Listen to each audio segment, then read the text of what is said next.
Hello, welcome to Ghost Pepper Lollipop, where the takes are spicy, the host is sweet, and we engage that multiple things can be true at the same time and often are.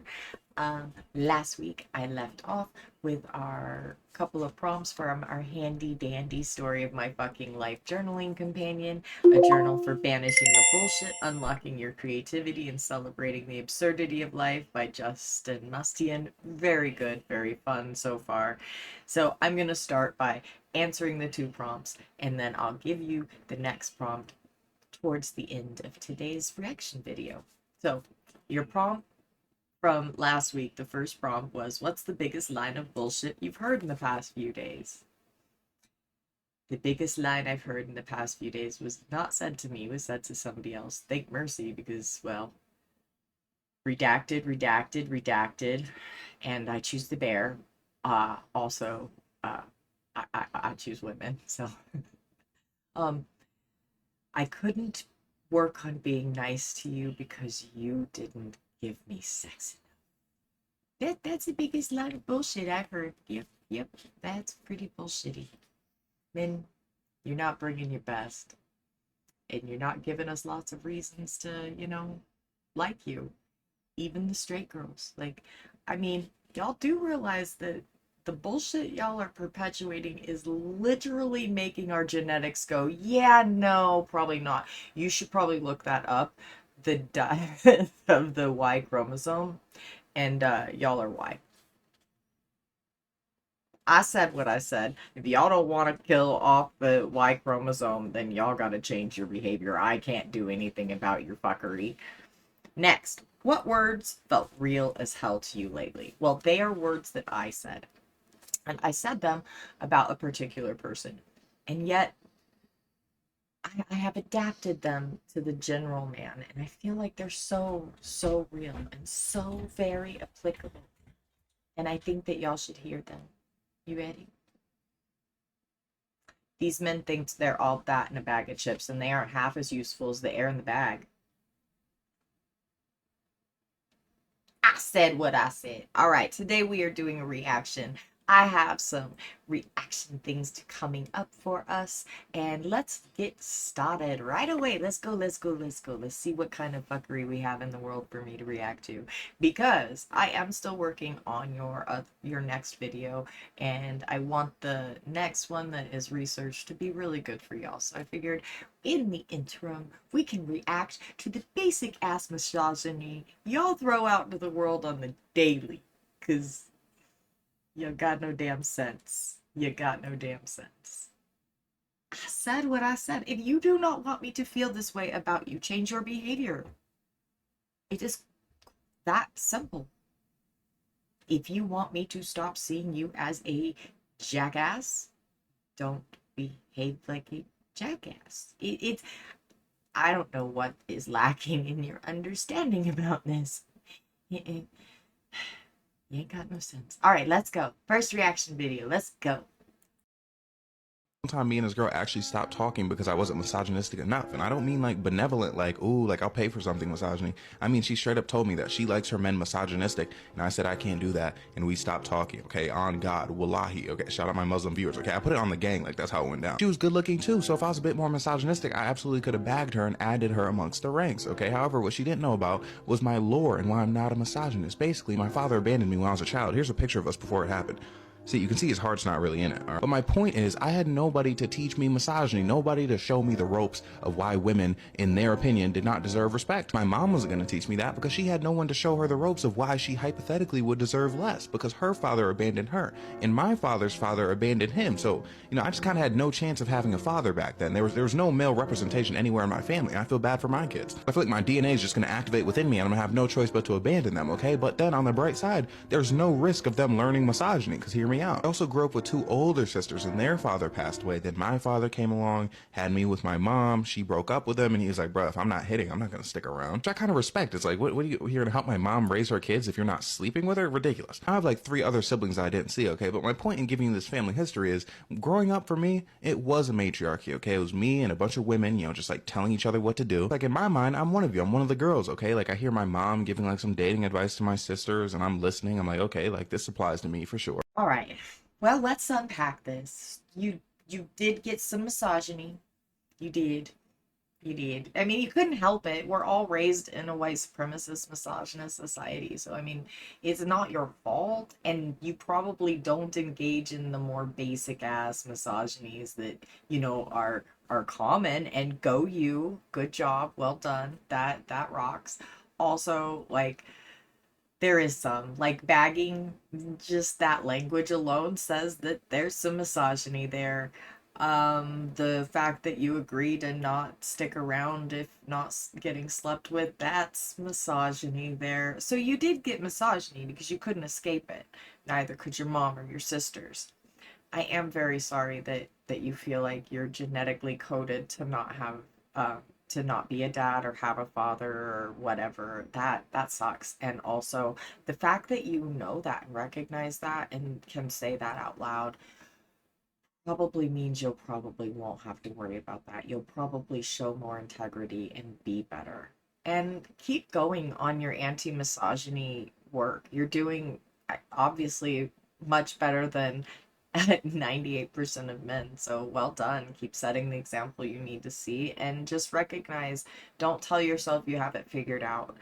You don't yet, because there are some very obvious misogynies that I noticed right off the jump, but you're doing better than like probably 98% of men. And so thank you. Thank you for doing that work. And thanks for listening to your mom and wanting to, be a better man and set a better example. And thank you for saying this to other men. That's awesome of you. We need to see more of y'all doing this, and I appreciate it a lot. Even though I am going to critique a little bit because you don't get to say that you got the misogyny unpacked and then say some misogyny things. And it's less misogynistic and you're at least on the right track, and I do appreciate that. So thank you for your video and really just keep working on it. You're on the right track, and the fact that you care means a lot, and that you show that is definitely visible. Good job. Moving forward, let's get another one. Let's see what else we've got in my little menagerie of misogyny clips. Let's see what else I got. I love this creator. Eve is excellent, and this is gonna be a good one. This one's a little longer, so we may like unpack it like little by little, but let's see what happens. Let's go. Let's go. Loneliness epidemic deserve exactly zero empathy from women because hating women is exactly how they got into this mess. And the only thing that's going to get them out of it is being less misogynistic and to stop placing the burden of their problems and the solutions to those problems on women. Because the reason that these things rest on women's shoulders is because these very men hate anything and everything that's associated with women because they think that it makes them the worst thing that they could possibly be in the world, which is a woman. Because the men who have figured out how to not hate women, to not be misogynistic, are thriving. Regardless of whether they're dating or not, they are thriving. They do not need a woman to make them happy, the same way that women don't need men to make them happy. Because we have embraced certain qualities that we, for some reason, as a society, have associated with women and subsequently demonized, but those are actually the qualities that help you stay mentally sane and healthy and help you to not be hateful and help you to not become the victim of a loneliness epidemic. I think that it's deeper than that to add on and I think it's more that men fear femininity. They fear the feminine side. They fear associating with it or addressing it in any positive manner, especially externally, because they're afraid that the goalpost moving other men will just reach out and snatch their man card. Men are afraid to be feminine. The thing that men are taught from the time they're toddlers is don't be a girl. So while they hate the feminine, it's because they're afraid to be feminine. They're afraid to be effeminate. They're afraid to show their feminine side. They're afraid to live in their feminine because they're afraid some man will come along and make fun of them or abuse them because they were in their feminine. So it is not only a hate, it is fear. It is fear of other men abusing them for being in their feminine. Men aren't permitted to be in their feminine by other men. Their fathers, their friends, their teachers, their co-workers, etc. will abuse them if they try to be in their feminine in any real way. And talk about not being able to do. Nobody's actually stopping you from like showing emotions. Nobody's actually stopping you from like giving compliments to other men and receiving compliments in return. Nobody's stopping you from like hugging another man. Nobody's stopping you from having like close, intimate friendships with other men other than your hatred for women and Your fear of other men. Your fear of other men stops you from behaving in an actual friendly, deeply connected way with either men or women. all the things that are associated with women. That is what it is. And I know men are going to come in the comments and be like, oh yeah, well, I cried one time in front of my girlfriend and she laughed at me, like she didn't want to help me or whatever. You also need to understand, if your girlfriend was bought into the idea of the patriarchy and was bought into the idea of exchanging her femininity for your masculinity, that's why you weren't supposed to cry in her eyes. Because if she did things that you would consider masculine, or if she then asked you to step up in other ways that might be considered feminine, you would say no. So what was your relationship like with her before? And also, women internalize misogyny too. Just like I said with the previous video, we can't help but sometimes internalize some of this stuff. We are all raised in a white supremacist, misogynist society, and we all internalize some of it. And when we don't address it and unpack it, it becomes a behavior. We've discussed this multiple times over the weeks. The things that we don't address like this become behaviors, and oftentimes the behaviors that men express when these misogynies are happening are truly toxic and dangerous behaviors, and that is why we have to discuss it. This idea that you guys were supposed to be exchanging masculine and feminine traits, well, then of course she is going to be like, what the fuck is going on here? Because that's what men have normalized. And so, yeah, she might think that there's something wrong with you for crying. It's really because women don't get to pick and choose when the patriarchy benefits them or not, when they can like take it on or off the same way that men can. And I mean, that's true. That's totally true. Women do not get to determine when the privilege is active and when it is not. Only men get to do that. And it is men that create these systems. Men created the system where they can't show their whole selves, and men perpetuate it and keep that system going. Girlfriend and do all that, and she'll be supportive and she'll sit with him. Men can. A lot of men will cry to their girlfriend and do all that, and she'll be supportive and she'll sit with him, do all this emotional labor.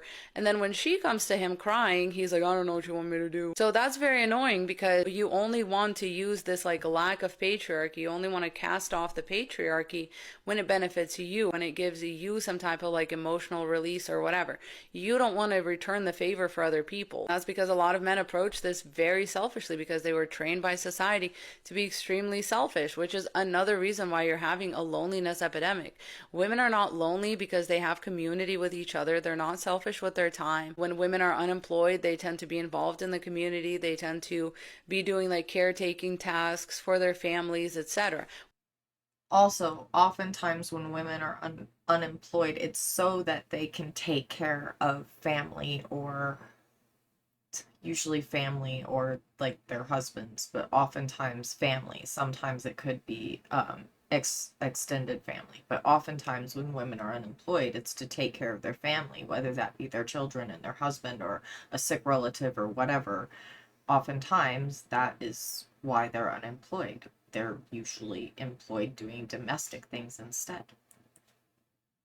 When men are unemployed, they sit in somebody's basement and play video games, or they end up on the street, or they end up a criminal or something like that. There's a very large discrepancy in how men's relationship with the patriarchy affects women. It affects their relationship with themselves and their community, their family. Nobody's prohibiting you from doing that. Nobody's prohibiting you from like getting involved with your community or becoming a caretaker or like volunteering or whatever. You just don't think it's manly to do that stuff. So you lock yourself inside and you play video games and you jack off and then you complain that you're lonely. And it's like, well, you really only needed to step outside and like assess the needs of your community and find where you could be helpful. But again, men don't want to do that because that's women's work. That's womanly. That's feminine. Being helpful, being kind, being involved in your community, being a caretaker, all of those things are feminine. So men don't want to do them. They instead tend to do things that are destructive or self-destructive. Give them this simulated masculine environment like a video game where you get to like go off to war and like unalive people, or you get to be like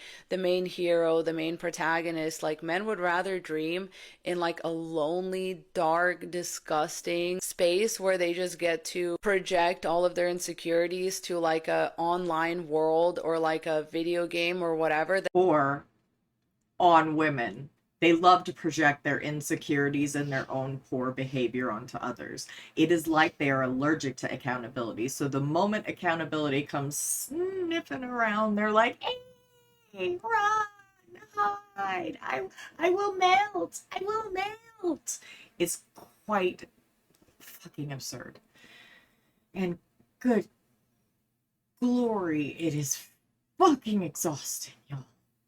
It really is. Like, truly. World or like a video game or whatever, then actually step outside and be practically fulfilled, be practically not lonely. Men choose loneliness every day because they're afraid of being seen as a woman. They're afraid of being seen as feminine, as helpful, as kind, as a productive member of society, because they don't think that that's manly. So yeah, in my opinion, they don't deserve any empathy from women because they have absolutely none towards us. They've built their entire existence, have only ended up here at this apex of this male loneliness epidemic because they despise us. And so we are never going to be the solution to it for them until they learn that they're only shooting themselves in the foot. We can't help them with that. You know what I mean? We can't keep blocking their foot from being shot, unaliving in the process. Like that's essentially what women have been doing. And now that we're pulling back, the male loneliness epidemic is becoming more obvious and more of a problem. But I don't really give a fuck. Do you? No! Oh, God. Oh, that made me happy. Especially the end. Okay. Let me, hang on. Let me, no, y'all are shooting yourselves in the foot. Y'all see that, like, the level of polite and honesty I am willing to give you is, like, all you're gonna get, right? You really need to be like, thank you, Ghost Pepper. I put monies in your coffee so that you can buy food. See, that's what you need to be doing. You need to be like, oh my goodness, I couldn't have done this on my own. Thank you so much for helping me. I will pay for your food. That is what you do. Put money in my coffee because you're exhausting and I'm expending emotional labor to show you how you are hurting yourself. And I'm doing my very best to be nice to you. It's hard. It's hard. You're exhausting. You're exhausting. No, I'm just matching your energy. I'm gonna keep matching your energy too until you learn that we aren't going to just lay down and take this shit anymore. You know why? Y'all think y'all deserve anything nicer than what Eve is giving, or the honesty that I am giving. I hope you understand that you will not be getting anything nicer. We will be matching energy. This is the nicest as it gets. And I actually care. Like, not because I want anything from you personally. I'm gay. I really don't want you to be anywhere. Like, I would prefer if you're in an entirely separate room from me, okay?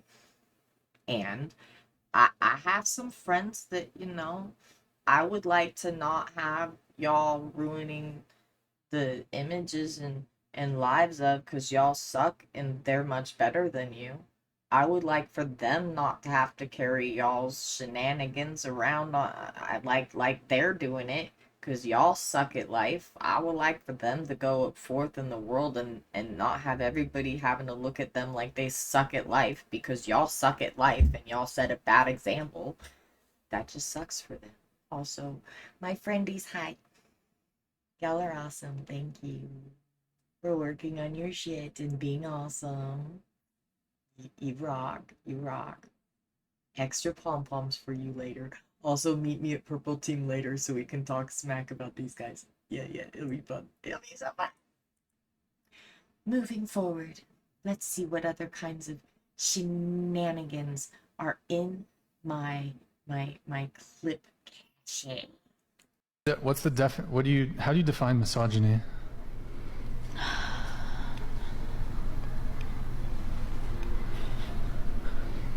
There's a lot of answers up there, Brian. Yeah. No, how do you define misogyny? I don't know. I don't like this. What?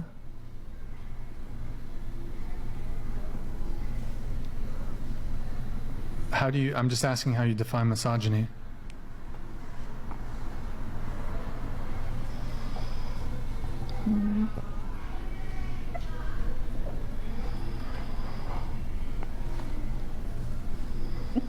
Can I go? Are you okay? Like, do you want to go as in leave? Is it because I asked how you define misogyny? Is that the... No. I wanted to make sure that we were like talking about, because in a debate, it's very important that both people are talking about the same thing, and both people have. You're doing misogyny, asshole. Pay attention. Everything he does here, that little symbol he put on the screen, everything he's doing is misogyny. It's defined. Well, I'm not going to answer how I'm using this in the context because I have signed a waiver. Wait, what? Never mind. I don't. And that is abuse. That is misogynistic abuse. This man put this woman on his show and made her sign a waiver so that he could abuse her on camera, and then puts shit like this on her and the other women, including the women that are on his side, his little round and round. This is peak misogyny. Everything about this video is peak misogyny. This is a piece of trash. You, sir, are a piece of trash. The whatever, piece Do you of want to trash. just take a little breather? Or you could just stay at the are an table. I abuser. mean, No, I'd like to go home if that's allowed. because I asked about how you define. That is gaslighting. Right there, that is Darvo, and that is gaslighting. And misogyny, that was the precipitating thing. I've said some way more. I don't know. He's asking me to abandon feminism. It's like, do you even know what feminism is? It's like... It's the nightmare under his bed. It's the thing he fears the most. Because if people were to embrace it, he would have to take accountability for being an abuser. And what he wants more than anything else is to control people, to control women in particular. And he thinks he's entitled to do it. And so he goes in on places like this and he gets people to sign waivers to go on his podcast, and then he abuses them. He probably love bombs first, because, you know, he seems like he walked right out of a book. I was never the one that's been like sitting here wanting a man to be a man. Wait, Just- what? Well, let's I'd talk. just Let's like try to to go talk. home. Well, let's try to talk it through. Let's try to get to the bottom of this, because it seems like it's a position you're really strong on, and we'd like to hear your stance. See, this is him pretending to be reasonable. Like, you're just unreasonable. I have abused you up until now, and I don't understand why you won't move forward accepting this. Why are you so unreasonable? Why don't you accept the abuse that I'm offering you? Don't you know that I see you as having no value and you should just accept that? This man is disgusting. He needs to be way lonelier.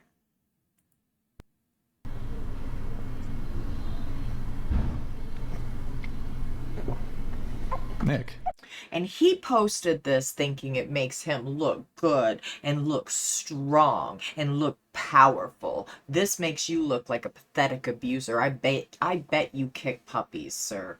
I bet you kick puppies. You are disgusting.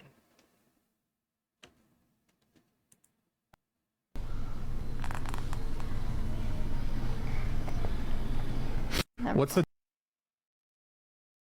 Y'all aren't bringing your best, and y'all aren't calling out filth like that.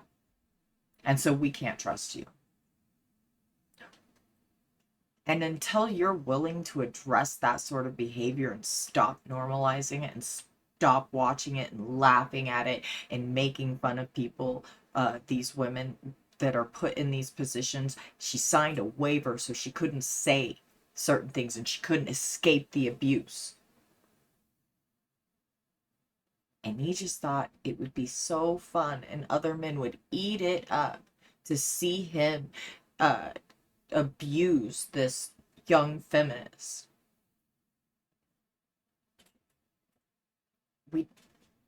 Nobody has any respect for you because you're an abuser.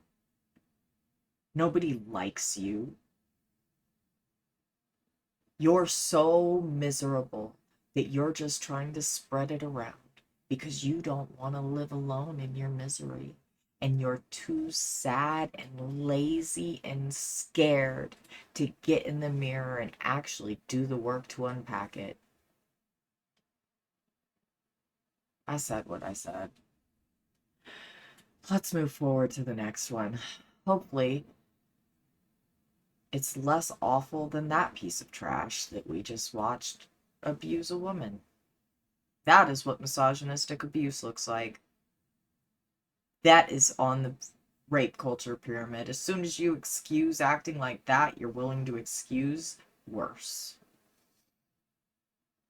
Did you know that certain parts of the female body, specifically our reproductive organs, have been misogynistically named? Let's talk about it.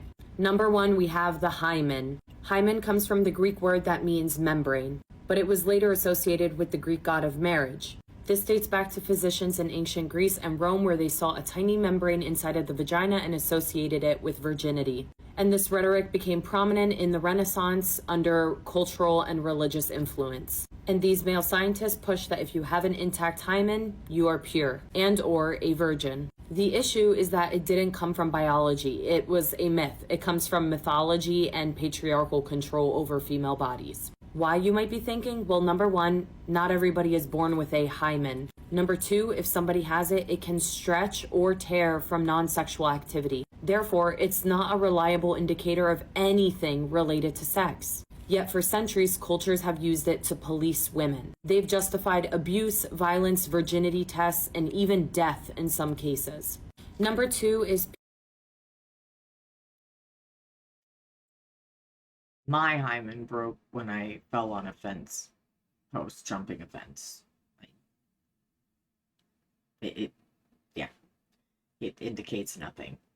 And those of you that believe it indicates something are delulu and did not pay attention in bio class and probably didn't get good sex ed anyway, because, you know, this is America. pudendum is a historical word that was used to describe the external female genitalia, which we now call the vulva. The word pudendum comes from the Latin word pudere. Pudere means to be ashamed. So pudendum translates directly to that of which one ought to be ashamed. So our female genitalia was one that we should be ashamed of. This naming system shows exactly what men thought of our bodies and our genitalia. And while the term vulva is now favored instead of pudendum, we still use words like pudendal nerve, pudendal block, pudendal artery. So the term pudendal still exists even today. Of course, I mean, of course, it's not like they do research for women's bodies. Everything that's researched on is done for men's bodies. Of course, they would name our bodies misogynistically because men did all of the naming. It's just heinous and predictable. Y'all are basic. Y'all really are the most basic of basic. Good glory, can you get a little more creative? Number 3, we have the fallopian tubes named after Gabriel Fallopio. As you guys probably know, these are the tubes that connect our uterus and our ovaries, but this guy didn't even know what the purpose of them were. He had no idea what they truly were, what their functions were, but for whatever reason, his name stuck, and we know that reason. Misogyny. That reason is misogyny. Men really, really, really are in love with themselves. I mean, we thought it might be a summer thing, but apparently it's a forever thing. I mean, if y'all like the way you look that much, you might as well go fuck yourselves. Number 4, we have Bartholin's glands, named after Caspar Bartholin. These glands provide lubrication, but they were only ever studied by this guy when there were malfunctions or any issues within the female body. And on that same note, we have skein glands. They are involved in female ejaculation, and we as women knew about it for years and years and years, but when a male gynecologist discovered them, they got named after him. And all of this carries into medical examinations. So for bonus, did you guys know that the pap smear was named after none other than a man? Dr. Georgius Papanicolaou. His wife, Andromache, volunteered her body every single day for 20 years so that he could study cervical cancer. But his name, Dr. Papanicolaou, was shortened and named the pap smear, even though it was his wife who contributed to the discovery and the research. Medical misogyny is real and it needs to be talked about. Let me know if you guys want a part 2. I want a part 2, a part 3, and a part 4, please. Please. Part 2, part 3, a part 4. And because of course they couldn't name it after the woman that sacrificed her body to the science. No. The man, his ego is tiny and frail, and it must be massaged and inflated at all costs. All costs. Good gravy, babies of mercy. I swear. Ow. Y'all are so problematic. Do y'all even know? The mirror. Go to it. Go forth to the mirror. Please. Take scissors and combs and conditioners and lotions and go to the mirror. Y'all need an introspection loop. Like, I don't know analogy right now. Y'all got me troubled in the brain. I can't even analogy. Look at what y'all did to me. Good gravy. I cannot even with you. I just feel like us on the left sometimes need a little reminder that while we can identify and know what misogyny looks like, we are often guilty of unknowingly perpetrating it.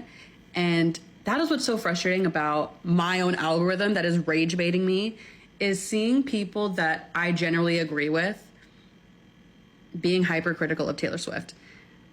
It's like looking at her entire career, her impact on culture, the things that she's done, let's list them all out.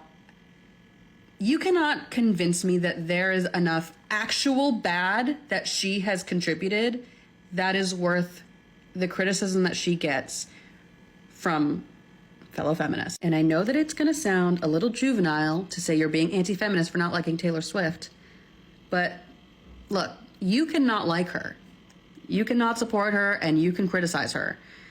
But to come on the internet on opening weekend and make all these videos about how she's actually a bad person and she's not that talented and her music isn't good and her lyrics are bad, like, what reason do you have other than to be a perpetrator of this fucking culture that wants to make sure women know that they don't deserve the success that they have? So I'm just saying, like, feel however you want to feel about her, but to make a public statement on public platforms about what you don't like about her during a time where she is at her absolute peak. Like, I need you to see what that looks like. Like, that is anti-feminist. Like, I don't know how else to say it, bro. I think that the criticism of Taylor Swift is not only misogynistic. I think there is some of that. I will grant you that. I think that some of it is that there is a fair bit of racism that may be unrecognized or unknown to Taylor that she does. But white women need to recognize and understand that even unconscious racism is racism, and it is harmful to the people it impacts.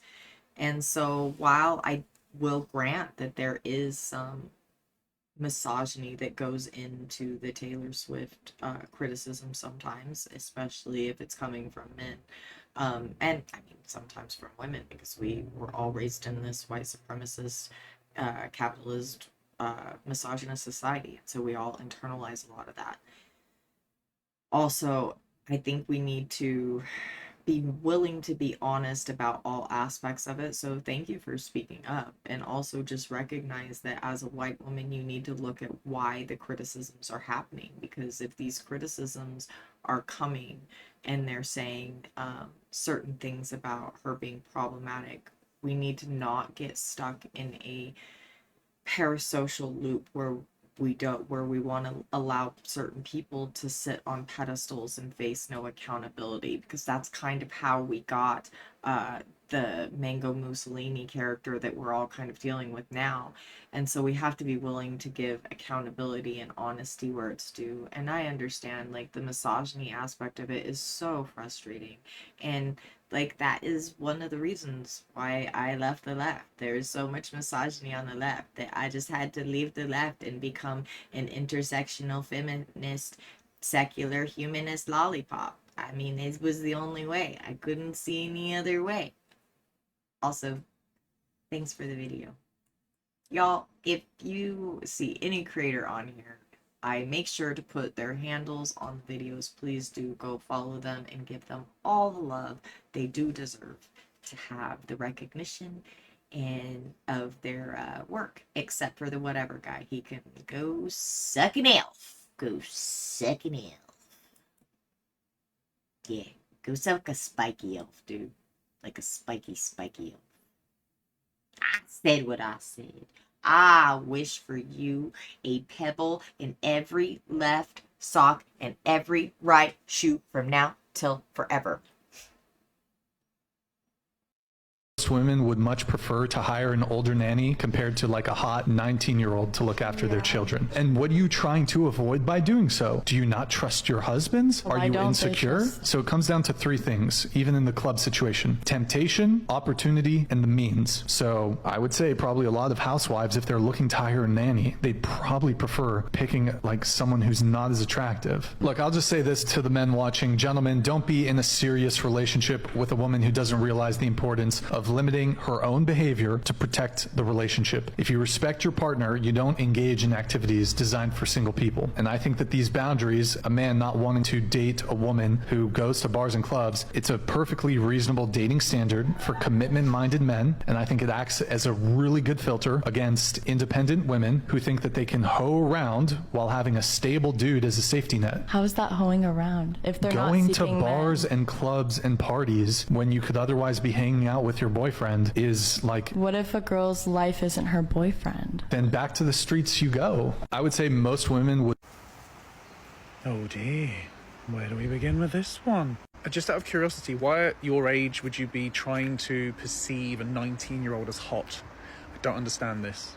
If a woman has an issue with another woman babysitting and it is based on how they look, then yes, that is an insecurity of your relationship, because you're hiring someone to look after your child for no other reason at all. And we could easily flip this and ask the question, why is it so many dads have an issue with men babysitting their children? When you mention it comes down to temptation, opportunity, and means, once again, if those are the things that you're thinking that your partner is going to be involved with, then that is your insecurity now. If your partner is secure in a relationship with you, she won't be tempted. There won't be a means, and the opportunity won't even exist for that person. Your issue here is that you are basically explaining how men also adhere to the phrase, all men until no men, and I'll explain. If you trust your partner and you know nothing would happen from her side, then what you're basically saying is that you don't trust the opposite side, which is the men that she's around. Because we hear this all the time when men say, oh, no, I trust you, I just don't trust the other men around you. So basically what you're saying is you don't care which men are going to be around your partner, because as far as you're concerned, it could be any man that could come between you and your partner. Telling men not to date women who don't take relationships seriously just because they might go clubbing, again, is just your insecurity being projected. Women are allowed to enjoy themselves in certain ways where just because you deem it as a place for people to meet people in a way where it could be intimate doesn't mean it's going to happen. Not to mention the fact that a lot of women go clubbing with their friends to have a good time.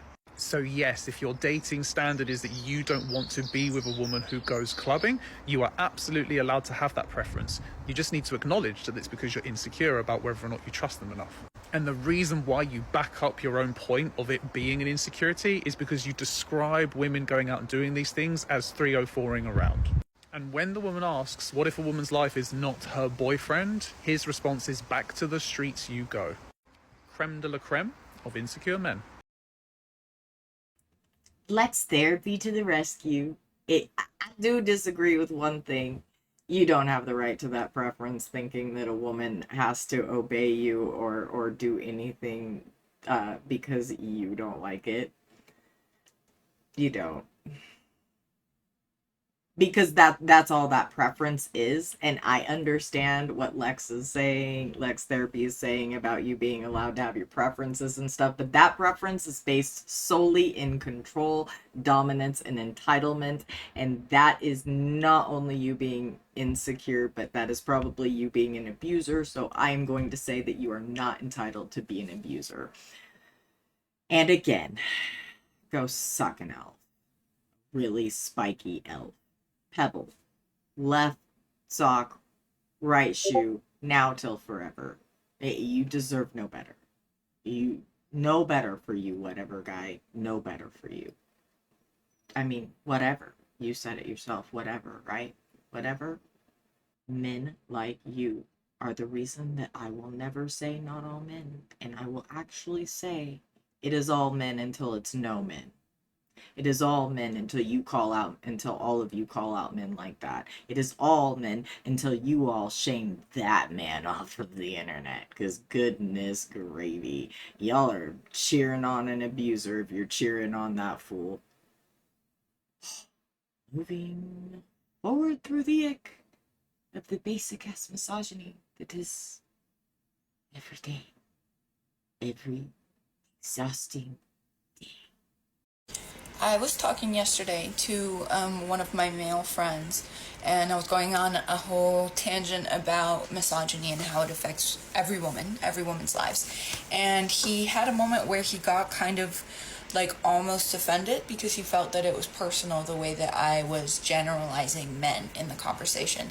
And what I told him was it can be really frustrating as a woman or as a queer person or as any group that has experienced some kind of systematic oppression or targeting or discrimination. It can be so frustrating when you talk about your experiences and it feels that the way you're talking about your experiences matters more than the actual impact of the treatment that you've received. And I told him, I really don't think that men's feelings with how women express their pain really matter.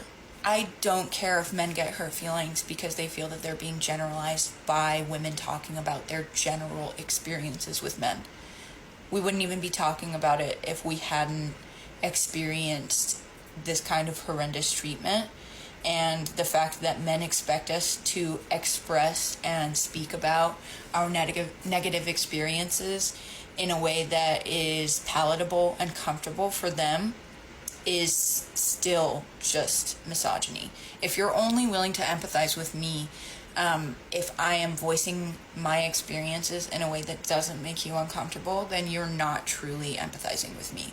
Because if somebody was expressing something that happened to them, for instance, if they were speaking about white people, and I am white, and they did not police their language in the conversation at all, that wouldn't offend me, because if their general experiences with white people have been bad, I'm not going to take it personally that they are not policing their language in a way to express their pain, to where it's more comfortable for me, because it shouldn't be comfortable for me.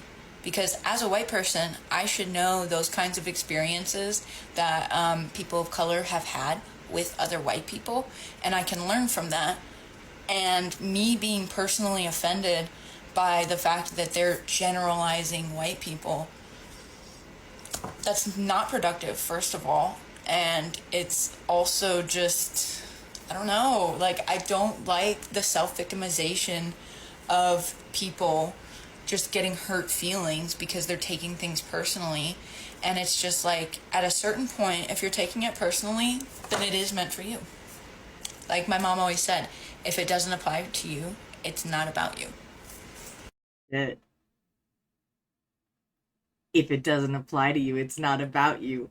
And if you felt stung, you need to lace those shoes up. Because while you're walking to correct, I wouldn't want you to fall and bust your nose. Blood is gross, and most people don't have any sense in how to clean it up, don't know to use the peroxide and cold water method. It gets messy. I don't want to see anybody hurt. There's just a list. So lace them shoes up and walk yourself to correct. No notes. I like this creator. No notes. That was pretty cathartic too. I needed that. I appreciate you. Y'all go follow. Go follow. That was a good one. When women say, I hate all men, I don't ever correct her, because there has to be a reason that you feel that way. And who am I to tell you that you're not allowed to? I'm not. And when men say, like, what about me? Are you an awful man? Then don't feel hit. If I wasn't aiming for you, don't feel hit. You know what I mean? They are always asking the wrong questions. Instead of saying, why does it have to be all men?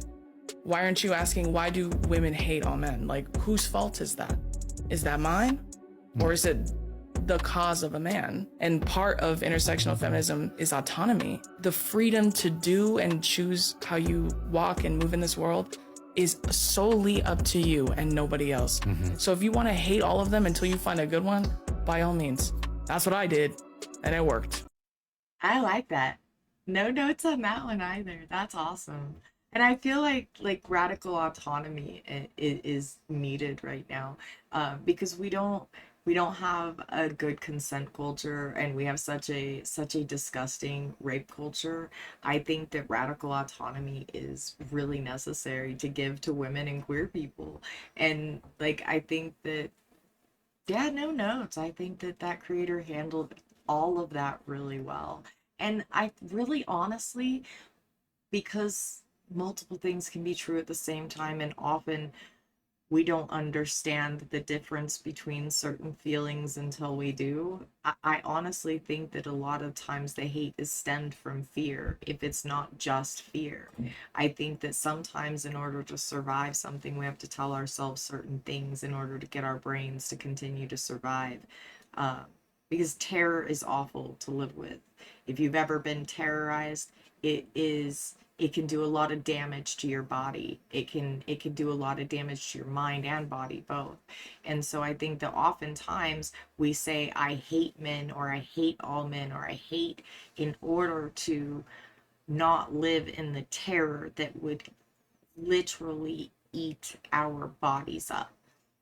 So, I mean, just food for thought. Oftentimes it really is fear we have of all men, even though we say, I hate all men. It's, I fear you. And y'all are the only ones that can correct that. And y'all have to start by correcting each other and correcting yourselves and walking around the world in a way that you can be proud of. Because right now, I don't know how y'all are proud of this behavior at all. And if y'all are, it just makes me think you're even more disgusting than I thought before. And Bear, where's my bear friend? Bear, I love you, Bear. I pick you, Bear. You're so beautiful, Bear. You're the beautifulest bear to ever bear. And men, just remember, you're erasing yourselves from our genetics because you're that awful. Don't believe me? Google is free, Boo Bear. Go look it up. Y'all have made it to the end of today. And you must be rewarded with a few things. First, I'll give you a prompt for your journaling. Because I think this could be good for all of us, and men in particular, like, to help you move forward, setting the example you need to see, you have to really honestly unpack it. And if we can do so in a way that feels more comfortable and safer to do it, why not? So let's do our prompts here. What survival guide are you living right now? And what brings you at least minutes of fucking sanity as you push through? That's a good one. I'm gonna have to think about that one. That's a good prompt. That's a really good prompt. All right. And then I'm going to give you a second one, because we're going to have 2 prompts a week here. What questions, big and little, are haunting you right now? Let that shit go. Release all your inner ramblings right here. Oh my gravy. So let all the inner ramblings like out on the paper and like just purge them. What questions, big and little, are haunting you right now? Let that shit go. Release all your inner ramblings right here. All right, go get your notebook and release all your inner ramblings and let that shit go. Remember, feel the feelings. You have to feel the feelings all the way through and let them pass through you. Do not put claws in them or hooks in them and hold on to them. You don't need that. You just need to give them their time and their space, and then they can fuck, because you don't have to live in misery. You don't need to choose that for yourself, and you certainly don't need to choose that for others. So please don't. Choose to move forward, setting the example you need to see, and know that we'll help you take radical accountability here, and we will help cheer you through your process of healing and unpacking this shit, because we are all raised in this society. We all internalize it, and it hurts us all. So we kind of all have to help each other figure out ways to understand how accountability can be safe and appealing. And I want that for y'all. I want y'all to have the superpower that I have. Choose that. Choose that for you. I'm going to keep matching your energy until you do. But you made it to the end of the video, and I got to celebrate you in the most absurd way imaginable. But let's give you some pom-pom. Wee, wee, wee, wee, wee, wee, wee. You did it. You made it to the end. Okay, now, go put money in my Ko-fi, please. I like to eat.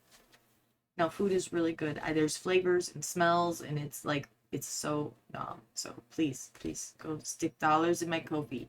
I mean, if you can't, I just appreciate you being here. But, you know, if you had ill thoughts of me, you should probably put dollars in my Ko-fi. But if you had ill thoughts of you, you gotta tell yourself 2 good things. Yeah, that's right. I didn't forget this week. I didn't forget.